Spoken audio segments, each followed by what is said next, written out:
Joe Maldonado sorprendió gratamente en el año 2015 con la aparición de su primer libro de cuentos, Los Boogies. Pero creo que es en el 2019 que él da un paso hacia adelante con la aparición del estupendo libro de cuentos Quien golpea primero golpea dos veces. Ahora nos sorprende gratamente con la aparición de su primera novela, El amor es un perro que ruge desde los abismos, publicado por MC Cruz del Sur.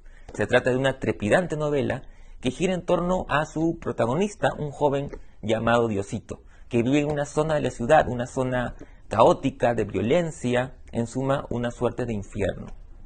Justamente sobre esta novela conversé con Joe hace unos días y quiero compartir con ustedes dicha conversación. Pero antes quiero recordarles, sigamos leyendo. Las librerías vienen funcionando de manera presencial, pero también en modo delivery. Y yo quiero recomendarles la estupenda librería virtual Desdémona Librería. Pueden encontrarlas en sus redes sociales como Instagram o Facebook. Y si buscan polos de sus bandas favoritas o polos chéveres, les recomiendo los polos de Leonard Hart. Pueden encontrarlos también en sus redes sociales en Instagram. Ahora sí, sin más preámbulos, los dejo con la entrevista con Joe Maldonado aquí en Letra Capital.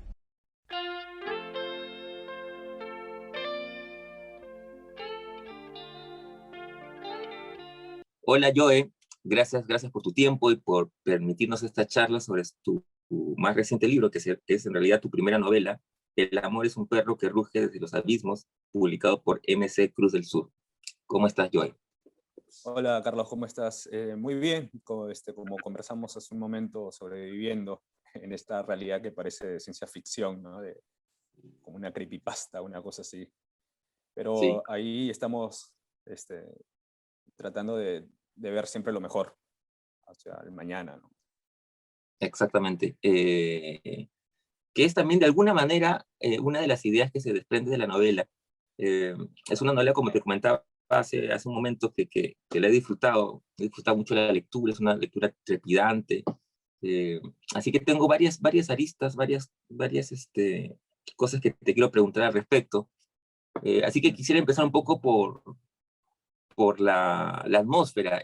Una de las cosas que más he Okay. disfrutado de la novela es el manejo de la atmósfera, es como tú has logrado de alguna manera meternos a los lectores en esta especie de eh, opresión, ¿no? De universo opresivo, circunscrito en este caso en un barrio, ¿no? De hecho, muchas veces se repite una especie de idea, fuerza en la novela que es eh, el barrio como la prisión más cruel del universo, ¿no? Y Okay. lo repite un personaje, y lo repite el protagonista, y uno tiene la idea de que está dentro de ese barrio, dentro de esta vorágine, ¿no? Opresiva y al mismo tiempo violenta.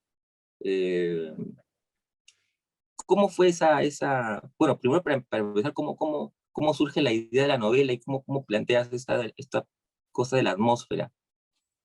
Ya, en realidad fue una decisión un poco pensada para la historia, porque generalmente tú que has leído los libros previos que yo escribí estaban ambientados en Ñaña, ¿no? Es una periferia de Lima. Eh, para la historia de esta novela no podía ambientarse en Ñaña por muchas circunstancias que se ven al final del libro, ¿no? Necesitaba yo el puerto del Callao, un puerto con salida al mar. En Ñaña, por ejemplo, lo único que hay es un río. Yo no podía utilizar el río para la mecánica que tiene la estructura de la novela. Eh, entonces, lo que yo hice fue inventarme un Callao, ¿no? Con ciertos paralelismos, digamos, al espacio que yo conozco y que yo había ido trabajando, ¿no? Pero darle quizá, como bien mencionabas, otra atmósfera, otra especie de color, ¿no? Porque en Ñaña, por ejemplo, hay sol todo el año, todo el año, Chaclacayo también, Chosica. Por ejemplo, ahorita yo estoy con un sol tremendo, y en Lima, en el Callao, es todo neblina, llovizna, parece como si cayera ácido. Es una suerte de ciudad gótica, parece, ¿no? Haciendo un guiño a Batman, por ejemplo. E incluso en la novela por ahí menciono algo así, ¿no? Que se parece a ciudad gótica. Entonces, yo quería jugar un poco con ese color o con ese tono gris, digamos, de un lugar neblinoso, donde los personajes estén con capuchas, con chullos, con cafarenas, ¿no? Un ambiente gris. Y el tema cuando empecé a inventar este Callao, digamos, que no es el Callao de la realidad, ¿no? Es un Callao completamente ficcional, inventado, es un bloque, ¿no? Es un bloque que está dentro del Callao, pero si uno se va, nunca lo va a encontrar, porque hay como, digamos, yo digo así, que es como una especie de zona cerrada, como el sector 9 de la película. Eh, entonces, ahí en ese espacio yo inventé mis propios códigos, ¿no? Los propios códigos, los propios mecanismos que podía tener un espacio así, ¿no? Eh, Hubo mucha influencia de muchas películas de series de televisión, de videojuegos, ¿no? Eh, por ejemplo, este videojuego de Resident Evil, ¿no? Sobre todo el videojuego, no tanto las películas, ¿no? Para el ambiente hostil, el ambiente cerrado, el ambiente, ¿no? También, definitivamente, Attack the Block, que es una película de Joe Cornish, ¿no? Que justo es Attack the Block, o sea, ataque al bloque, digamos, ataque al edificio, ataque al, ¿no? Donde unos extraterrestres invaden un edificio donde viven un grupo de chicos que son pandilleros, ¿no? Y ellos tratan de defender su bloque. Entonces hay una especie de opresión ahí de los zombies tratando, no, ni siquiera son zombies, son extraterrestres que caen del cielo, ¿no? Y es una locura esa película. Entonces, tiene mucho de esas partes, ¿no? De películas, de videojuegos. Tú me mencionabas esta idea, bueno, esta frase que dice uno de los personajes, la prisión puede ser, no, perdón, el barrio puede ser la prisión más cruel, ¿no? Incluso él dice la prisión más cruel del universo, ¿no? Por ejemplo, también sale de una idea de una película malísima que yo no se la recomiendo a nadie, que se llama Sueños Imperiales, que trata igual de un chico que sale de la prisión, y yo recuerdo que la vi en inglés hace un tiempo, y en una de las frases el protagonista, ¿no? Que es un chico negro que sale de la cárcel y llega a un barrio que es como una especie de lugar cerrado solo para negros, dice algo así como The neighborhood is the cruelest prison, ¿no? Entonces a mí se me quedó grabado esa frase, ¿no? Prisión, el barrio es la prisión más cruel, ¿no? Entonces yo lo usé en la boca de un personaje mío, ¿no? Que él posiblemente habrá visto la película, no sé, pero caía a la perfección dentro de su discurso, dentro del espíritu del libro. Entonces, pequeñas partes así de narrativas se van uniendo dentro de este libro, ¿no? Yo pensé el libro como un mecanismo de mosaico, digamos, como una especie de máquina que absorbe muchas cosas. No sé si decir que si la idea, el concepto o el disparador del libro nace de una sola cosa, ¿no? Generalmente a veces nace de una imagen, de un recuerdo, de una fotografía, de una nostalgia, pero en este caso nace no de una imagen, nace de muchas imágenes, nace de muchas nostalgias, nace de muchos recuerdos, de muchos libros, de mucha música, de muchos videojuegos. Entonces, hay todo un caos, ¿no? Un caos que es como lo que es el sistema del Internet, ¿no? Porque también esa fue una idea muy, muy tremenda para mí para el momento de escribir. Quería que tenga ese sistema más o menos del Internet, que se arme a partir de muchas cosas, ¿no? Y ese caos yo quería ordenarlo, tenía que ordenarlo, porque yo tenía, o sea, yo consumo muchas narrativas, como te digo, no solamente de libros, porque también hay partes de otros libros, quizá en esta novela, yo le debo mucho ahí a Salinger, sobre todo al primer Bret Easton Ellis, a Kureishi, el Buda de los suburbios, ¿no? Pero poesía también. Entonces, toda esa amalgama necesitaba un orden, ¿no? Un orden, y la única forma que yo vi era a través de la escritura, que es algo que yo he estado haciendo desde hace desde hace algún tiempo ya. No sabía cómo ordenarlo de otra forma, yo no encontraba otra expresión, quizá hablándolo con algunos amigos, pero ahí de nuevo sale el caos, como, ¿no? A veces yo también hablo y empiezo a decir muchas cosas, una idea, otra idea, como justo ahorita me haces la pregunta y estoy bombardeándote información. Esa es cómo nos ha configurado también Internet, ¿no? O sea, full información, full imágenes. Entonces, el libro nace de eso, ¿no? Nace de esa combinación, de esas ganas de querer ordenar un caos informativo, ¿no? Y ya luego lo conceptualicé en una historia que sea atractiva, que sea rápida, que sea entretenida, ¿no? Yo creo que sí, se deja leer bastante bien. Ujú. Sí, de hecho, ahora que mencionabas esto bueno, del barrio, eh, hay hay una presencia pues de la violencia que está inherente, ¿no? En todo este escenario. eh, y así como hay como esta frase que de alguna manera resume, ¿no? Esta idea de prisión que tienen los personajes y que además se trasluce luego a los lectores, eh, también pensaban no solamente en la violencia como casi un lenguaje, digamos, natural de ese lugar, ¿no? Esta idea de Gotham, de ciudad gótica que mencionas, ¿no? De donde parece que no hay futuro, que todo está podrido, que la corrupción lo corroe todo, ¿no? Y que parece que ya no existe otra salida, ¿no? Eh, también yo sentía que la presencia de la muerte, están muertes para no espolear la novela, eh, pero que para mí se reducía en una cuestión simbólica muy fuerte, muy atractiva, por lo menos para mí, que era esta especie de alacrán apodado o bautizado como Satanás, ¿no? Y como una especie de presencia de la muerte constante. Sí.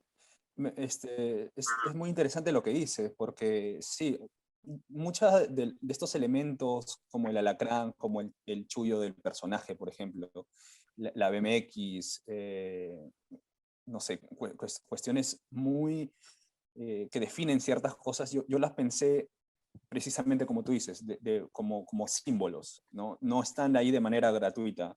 Y al final siempre terminan interconectando una escena con otra no la resuelven, pero sí están, o sea, no son gratuitas, ¿no?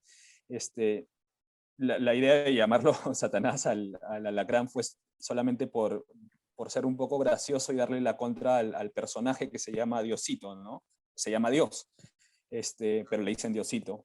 Entonces, este tipo de cuestiones simbólicas, sí, funcionan, creo, dentro de toda narrativa, ¿no? Yo pienso, por ejemplo, en la gorra de cazadora verde del Guardián entre Centeno, ¿no? De Holden Caulfield, por ejemplo, ¿no? Pienso en los tatuajes del personaje de una serie de Prison Break, ¿no?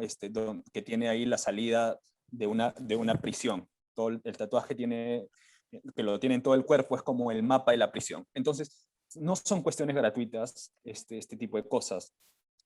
Ahora, si pensamos en cuestiones mucho más pop y que están muy referenciadas con el libro, digamos que son los animes, pienso en Dragon Ball Z, cuando el protagonista Son Goku tiene una cola de mono, ¿no? Cuando es niño. Esta cola de mono es una cuestión que al final, digamos, lo descubre a él no como un personaje, no como un ser humano, sino como ya un personaje extraterrestre que tiene una historia detrás. Entonces, este tipo de cosas a mí siempre las he tenido muy en claro al momento de escribir, ¿no? Que estos pequeños símbolos tienen que representar algo, ¿no? Y sí, la presencia de la muerte está en el libro, el tema de la violencia también, pero yo creo que es una violencia un poco mucho más mesurada que la que yo tuve cuando escribí mis cuentos, ¿no? En mis relatos había una violencia mucho más explícita a veces, muertes eh, muy mórbidas o muy morbosas, ¿no? En cambio aquí creo que la violencia era parte de como un personaje más, pero no es tan fuerte la violencia, ¿no?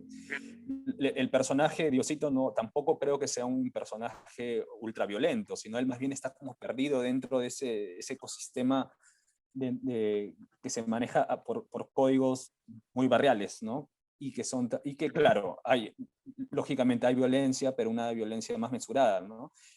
Él es como que actúa cuando tiene que actuar, pero su violencia no es gratuita. Por ejemplo, él no va y pega a todo el mundo o asalta a todo el mundo, ¿no? Él ni siquiera le gusta robar, ¿no? Él dice, no, a mí no puedo robar porque no es parte de su esencia. Ujú. Hay grupos mucho más fuertes que él, por ejemplo, ellos dentro de ese bloque, él tiene una pandilla, que son los Big Boys, ¿no? Pero son como imitaciones a pandillas o a mafias más fuertes, ¿no? Que en realidad cuando ellos tratan de imitar, porque son adolescentes, quieren ser como ellos en cierta medida, pero a veces se dan cuenta que no pueden ser como ellos, ¿no? Entonces, hay animales, digamos, mucho más fuertes que se los pueden devorar a ellos, ¿no? Entonces están en esa zona gris, ¿no? Ellos no son maleantes ni tampoco son muy buenos, no son tan, no son asesinos, pero tienen ideas asesinas, ¿no? Por ejemplo, pero muy vinculadas por todo lo que consumen, creo. Ellos consumen muchos animes, están con el internet, o sea, todo eso los transforma a ellos y los va configurando de esta manera, ¿no? Entonces, por ahí se va armando también partes del libro, el perfil de los personajes que trabajé bastante, hice pequeñas biografías de cada uno. Yo creo que la primera parte del libro es prácticamente la presentación, ¿no? De todo eso. Por eso es como que eh, yo lo veo como dos partes, ¿no? La primera parte es la presentación del universo, de los personajes, sus historias, cómo se vincula uno con otro, qué hay detrás de ellos. Entonces, y eso es un poco largo porque como te dije, hice biografías de cada personaje. Entonces, y la segunda parte ya es, ¿cómo te diría? La parte más vertiginosa cuando se meten ya a la trama de los videojuegos, del anime, de la pornografía, de todo ese submundo, ¿no? Pero ya con el desarrollo previo de la primera parte, ¿no? Entonces, más o menos de esa forma estaba pensada y configurada la novela. Claro, de hecho, como tú dices, los personajes no es que sean violentos ellos mismos, aunque tengan ciertas ideas, ¿verdad? Eh, y es porque el entorno lo es, digamos. Ellos viven en un entorno de Sí, violencia, donde hay, claro, animales más depredadores más fuertes que ellos, ¿no? exacto. Ellos terminan siendo como una especie de, como tú dices, imitadores, ¿no? Y además, dentro de ese universo de violencia, y hablando un poco de los contrastes que tú mencionabas hace un momento, pensaba también en este contraste del personaje, ¿no? Que es una especie de Dios en el infierno, digamos, ¿no? Sí. Porque claro, Oye, yo sí, un personaje bien interesante, porque hay una escena que justamente para mí, por ejemplo, revela mucho eso que te digo, que es cuando él está muy dispuesto a golpear a Arnau, que es otro personaje interesante de la novela, eh, pero hay un punto de quiera en el que él recula, ¿no? Y que de alguna manera nos muestra su humanismo, por decirlo de alguna manera, ¿no? sí. Oye, me ha parecido genial lo que has dicho. No se me había ocurrido el tema de que es como Dios en un infierno, ¿no? Porque, bueno, sí, el espacio es como bien dices, es un espacio fuerte, que pasan muchas cosas, es un barrio picante, digamos, ¿no? Y justo el personaje se llama Diosito. Yo, o sea, no se me había ocurrido mejor alegoría, como, o sea, lo que tú has dicho está perfecto pero lo que sí tenía muy en claro era crear una especie de, como bien decías, un infierno, que sería el bloque o los bloques, pero dentro de ese infierno haya pequeños infiernos, ¿no? Que sería como la vivencia que hay en cada uno de los pisos, ¿no? Que son como 13, creo, o sea, de cada familia que vive en estos espacios, o en estos pisos. Sí, los personajes, Diosito, por ejemplo, sí, no es un personaje violento, hay momentos que duda, hay momentos que se replantea cosas, hay momentos que tiene una cuestión muy ambivalente, ¿no? Se contradice, y eso lo hace mucho más humano, ¿no? Lo hace mucho más humano porque las personas estamos hechas de eso, de ambivalencias, de confusiones, ¿no? Nunca nada puede ser una verdad cierta. Yo puedo decir que hoy esto es negro, pero mañana puedo decir esto es blanco, ¿no? Entonces, Diosito tiene mucho de eso, igual los personajes, me parece. Eh, y todo ese mundo en el que se mueve él, tan rápido, tan lleno de aventuras, ¿no? Porque sí, yo quería que sea una picaresca, en realidad. A mí me encanta mucho la picaresca, o sea, el género, ¿no? O el subgénero, digamos, que viene de la épica.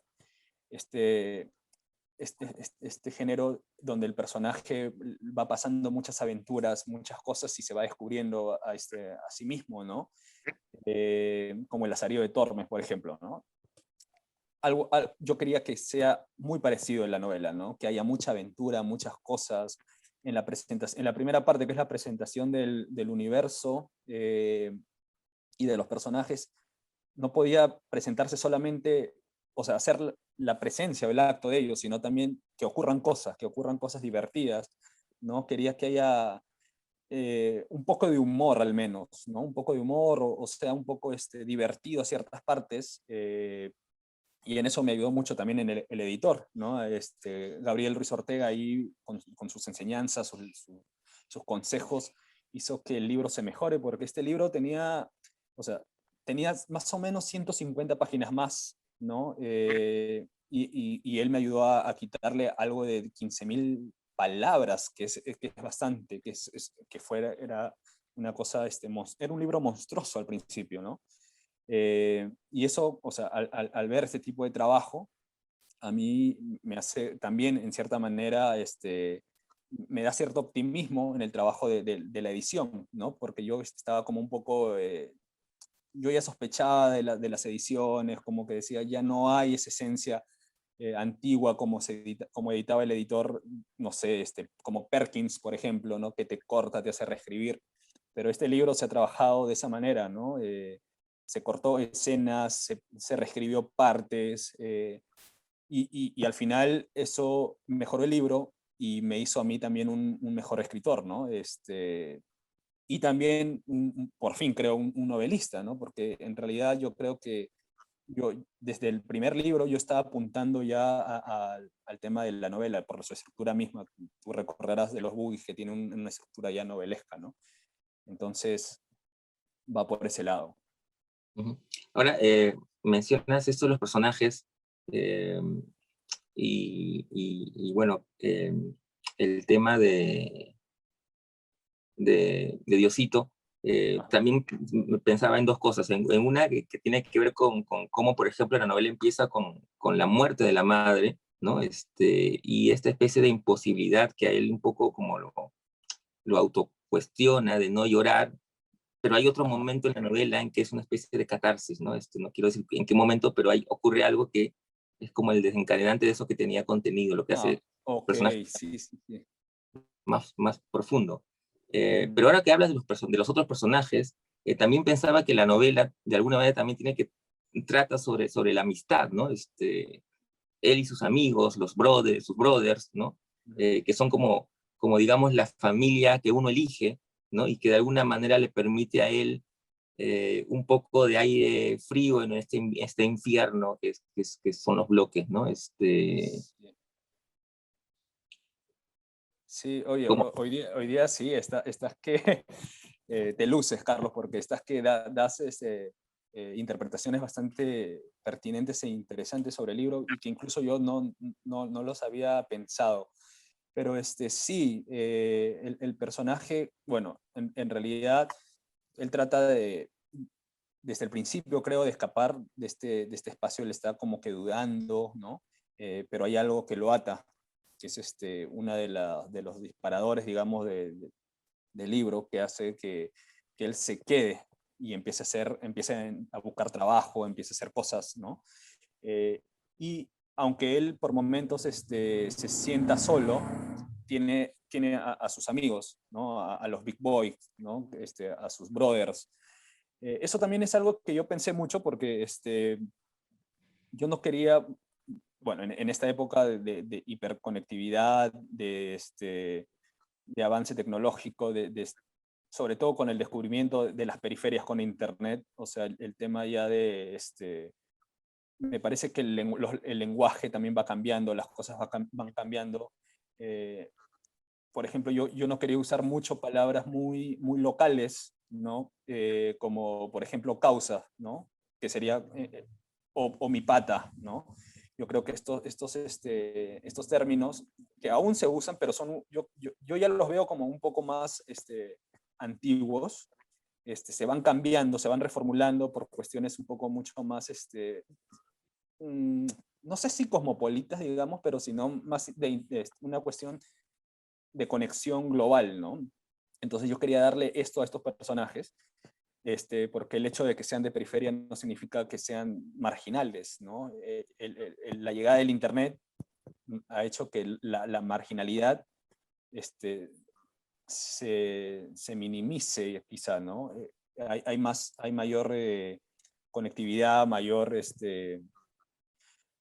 presencia de chicos que podían estar marginados antes, crean ahora sus propias comunidades, ya están en internet, tienen sus propios lenguajes, se desmarginalizan, digamos, un poco, ¿no?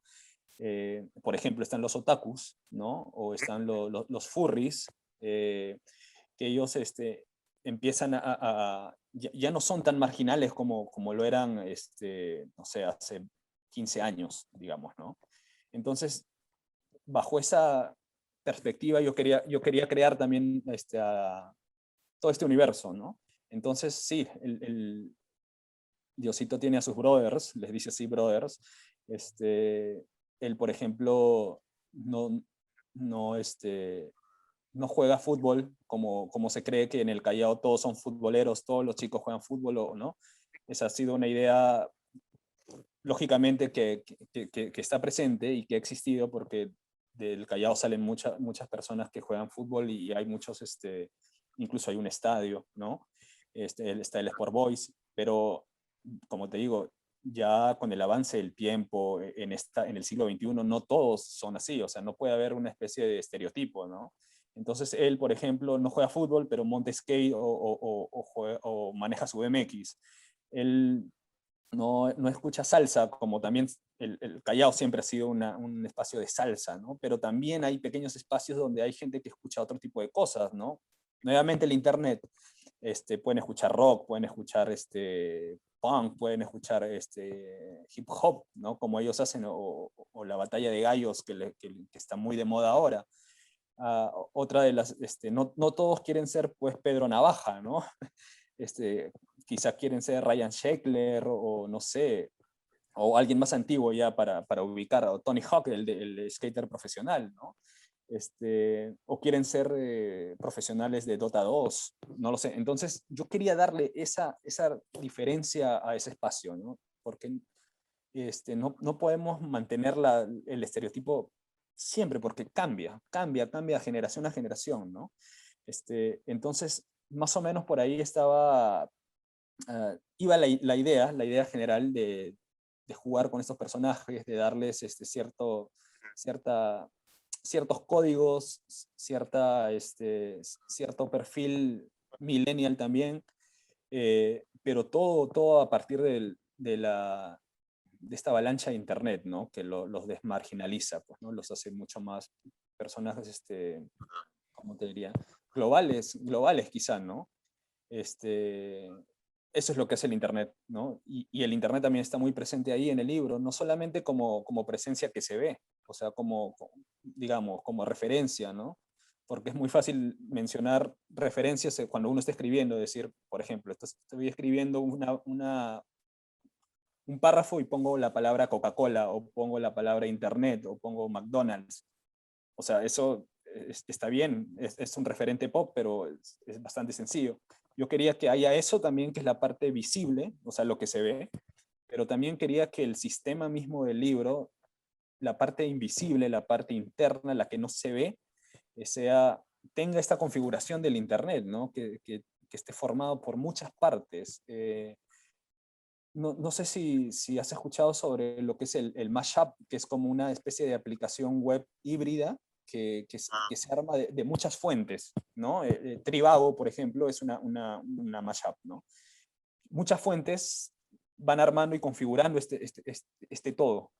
Yo quería que sea algo así el libro, ¿no? Hay frases hay frases de libros, hay situaciones sacadas de videojuegos, la última parte tiene mucho de una creepypasta que se puede encontrar en YouTube, que se llama Petscop, que es una locura esa creepypasta de terror, ¿no? Que es cuando va bajando al submundo, digamos, y todo se va volviendo más oscuro. Algo muy parecido pasa en el tono de la última parte, ¿no? Hay como una especie de oscuridad, se va bajando a un submundo, ¿no? También hay versos de poesía. A mí me gusta mucho Huidobro, Altazor sobre todo, y algunos de los versos están dentro de la narración, frases de Bukowski, desde el mismo título, ¿no? Desde el mismo título hay una especie de guiño a la, al libro o al verso de Bukowski, que es El amor es un perro del infierno, ¿no? Pero en este caso se, se poetizó quizá, o se lo volvió un poco más lírico, ¿no? También hay de Bolaño, también hay frases sacadas de hip hop, ¿no? Entonces hay un montón de todo. Entonces uno cuando está leyendo de repente puede encontrar una frase de, no sé, sacada incluso de diálogos de hentai o pornográficos, ¿no? O sea, hay un todo. Y yo quería que sea así el libro, tanto, o sea, hay una coherencia tanto externa como internamente, ¿no? Y que es el espíritu mismo del Internet. Entonces, cuando uno lea, se va a poder encontrar con muchas cosas, con muchas referencias, con muchos, de repente encuentra un verso dentro de la misma narración o una letra de Nach, por ejemplo, ¿no? O sea, cosas así. Y creo que está bastante bien porque funciona dentro del todo, ¿no? Funciona dentro del todo, corre, se deja leer y eso es lo que más, es lo más importante, creo, ¿no? Que haya una historia interesante, entretenida y que esté construida de una manera decente al menos, ¿no? Eso es lo que he intentado hacer. Ahora que mencionas esto de la música, el hip hop, en la novela hay letras de canciones, lo cual me parece muy interesante. Me hace acordar a otras novelas donde, digamos, en otros géneros también los autores incluyen letras, muchas veces, claro, algunas veces tomadas de canciones reales, pero muchas veces también creadas por el mismo. Sí, sí, ¿Cómo, pues en este sí. caso, cómo fue aventurarte en el hip hop? Sí, es algo que a mí me gusta mucho, ¿eh? Eh, Me gusta mucho el hip hop, pero más que el hip hop me gusta el tema de las batallas de gallo, el freestyle rap, ¿no? Que es improvisación pura. Yo, es algo que yo jamás podría hacer, pero que me encanta cuando veo a los chicos que pelean así, ¿no? O sea, porque son batallas, son combates de ingenio, ¿no? Eh, por ejemplo, a mí me gusta mucho Arcano, que es digamos, un cantante, un rapper español que tiene o sea, cuando improvisa, no, creo que ya no está o sea, ya no está en actividad, pero cuando yo lo escuchaba era una locura, una bomba, ¿no?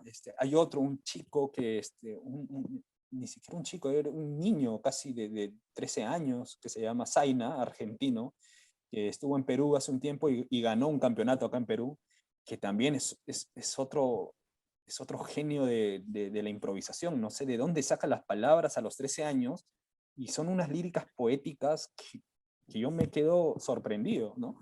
Entonces yo siempre estoy escuchando esto, me gusta ver, me gusta ir bueno, cuando antes había el tema, cuando no estaba el tema de la pandemia, iba a las competencias a las batallas de gallos, entonces eh, por ahí siempre ha habido, ¿no? Y también, bueno, escuchando otras cosas, y al momento de la creación, cuando yo quise plasmar esto dentro de ya de la narrativa, traté de armar según algunas cosas que yo había oído, ¿no? Algunas inventadas, otras son, digamos, y es básicamente como el libro también, ¿no? O sea, parte invención, o sea, hay, digamos, frases de una improvisación que hizo, digamos, Zaina o Arcano, pero están entremezcladas, ¿no?